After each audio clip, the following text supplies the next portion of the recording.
నాన్న, నా బిడ్డ 24 క్యారెట్ బంగారం ఎవ్వరింటికి వెళ్ళదన్నాడట.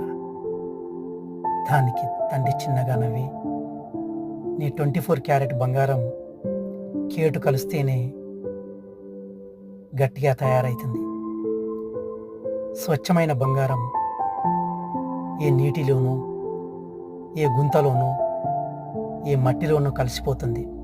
కేటు కలిస్తేనే ఒంటిపైన నిగనిగలాడే 22 క్యారెట్ బంగారంగా తయారవుతుంది. దానికి విలువెక్కువ. నీ బిడ్డను భర్త దగ్గరికి పంపించు.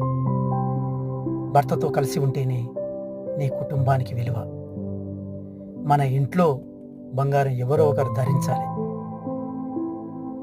కానీ ఎవరో దోచుకుపోయేంత వరకు దాచుకోకూడదన్నాడట.